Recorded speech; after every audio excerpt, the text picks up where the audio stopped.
Hey, we're going to go down to the Ozarks with Fred Hackney, a good friend of mine and my videographer's father. He's been going down to the Ozarks for many, many years. He knows where the crappies are at and he knows how to catch them. So check this part out. Hey, we're in the backyard of Fred Hackney, my buddy over here, and his brother Larry and Jim McDowell.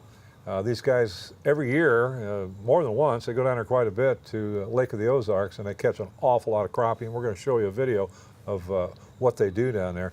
But Fred, tell us about your expeditions down there, where you go and what you do. And you guys are really, really good at catching these crappies. You got a secret or something? Yeah, we got a secret. Spend a lot of time on the water. We go, we fish mainly around the 8-9 mile mark, which is at Lake of the Ozarks. It's between North Buck Creek Cove and South Buck Creek Cove. We've been going down there since late 70s, early 80s. I lived down there from 1993 to 2003, so I've learned a couple spots. The guys that go with me now don't really need me to guide them. They know the spots too. They've been there enough. But we fish with 16th ounce crappie jig, usually weedless. Drag it across the brush, in the brush, bob it up and down, cast it, hesitate, reel it, hesitate. And you watch that line go slack, or you feel that little bitty tap, or sometimes it's like thunk. Hard, yeah. In any different ways, but you just set that hook, and if you miss him, you stop, start over again, and sometimes they'll come right back for the second bite. Yeah. Jim, your brother, Jerry, who's a friend of mine I've known for 35 years. Right. And he's quite a cat fisherman. He's caught a lot of catfish down there. And you've been going with Fred and Larry for a long time, right? Almost 30 years. 30 years. Yeah. Isn't that nice that you're able to go with the same folks? Well, I'm just now getting on to what they've been doing all the time. Well, they're keeping it a secret, right? Yeah. I learned real quick, though, you fish like the locals do or you're not going to catch fish. Well, they're the guys that know how to do it. Don't bring your Illinois gear. Well, Fred down was a there. local. He lived down there half his life. Right. He figured it all out. And Larry, you been going with your brother for all those years too, huh? Not quite all of them, probably over half of them. Is that right? Yeah. Yeah. And you like spending time down in the Oh Ozarks? yeah, it's a great time. Yeah. Great Not time. only great fishing down in the Ozarks, but of course it's also a great, beautiful place. Oh A yeah. lot of places to go, things to do. You got some great restaurants, and Oh, yeah. there's a lot of things to do down in the Ozarks. Why did you move back to Illinois? My wife kind of got, she's from Kansas City, which is 2 hours, two and a half hours from there. Well, that was one of the But- reasons you kind of went out there. Yeah, right? exactly. It's one of the reasons we kind of went out there. But she got having the wants for grandkids. Yeah. And so we came back just mainly to be around them. And of course, the grandkids were mad at us because they like coming down there. Yeah. So it was kind of a catch-22. Do we, you know? Yeah. But it's, you know, it's like you said, it's a great place to go. It's a wonderful vacation place, but it's also a great place to take kids to learn how to fish. Yeah. Well, you know, it's a lot of fun catching crappies, but Fred puts on, and Larry put on a nice fish fry, and I was at one this summer at Larry's house, and the fish were great. Any secrets of cooking them fish, Larry? I didn't cook them. You did? Fred did? Oh, okay. He's just using your house, right? Yep. So I watched. And you watched, huh? I watch. Yeah. Well, tell us, what do you? They're good. I mean, you know how to they're- cook them. Yeah, we use a propane grill, fry them in, and I cook them mostly in peanut oil. We batter them with Andes. That's our preferred. There's a lot of different dressings, but that's what we prefer. And we just drop them in, and when they start coming up, why, They're ready to go. they're ready to go. Maintain a constant temperature, though. You don't want it to get too hot. Get too hot, yeah. Exactly. Drop them in when the temperatures drop too much. How and many? they'll soak like How many do you fry? How many was that?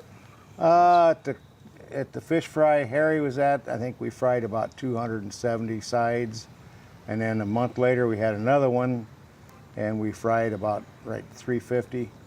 You know, how come it is you go to a fish fry and there's nothing left if they're cooked good? I mean, Yeah. fish, Yeah. I mean, eating fish is, man, I tell you what, you can't beat it. I could live on the darn things. Well, you know, in our family, when we have a fish fry, you got to look out because there's all kinds of other food, and then of course the desserts come out, so nobody goes away hungry. Well, you know, I've been to a lot of places to fish all over the world, in fact, and when you talk to the locals down there, they say, hey, you want to know where to catch the fish, you need to know what they're using, the techniques, the places where the fish are located.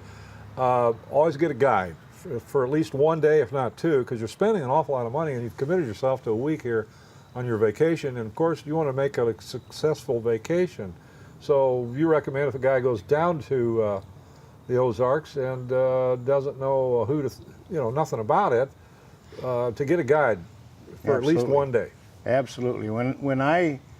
Whenever I would go to a strange lake, I would always get a guide for 2 days.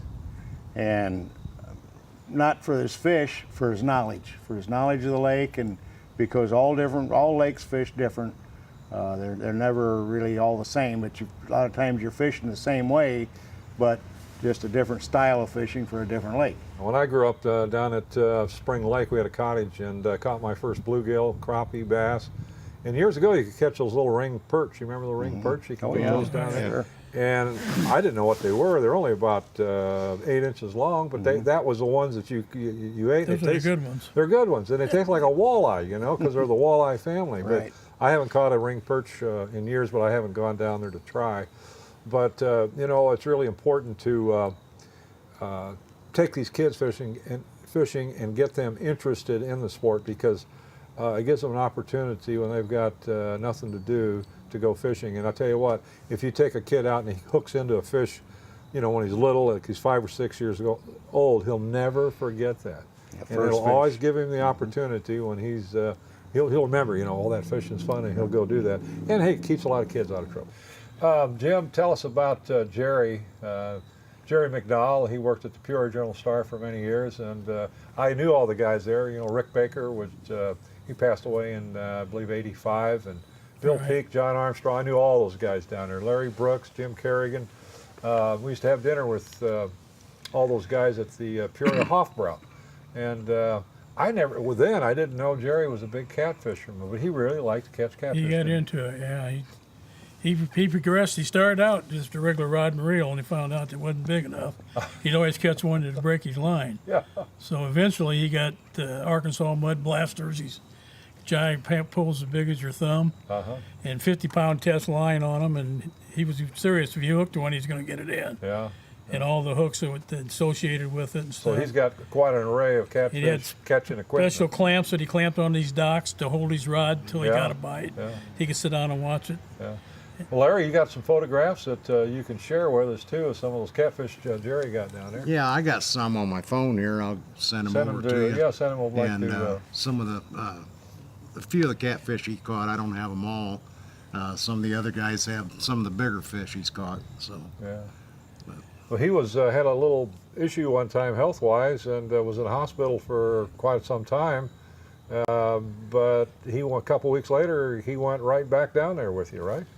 Yes, he was in a coma, and when he woke up out of the coma, the doctor come in and told him, said, "Well, we got to get you back on your feet." He says, "Well, you better hurry. I'm going to Lake the Ozarks in 2 weeks."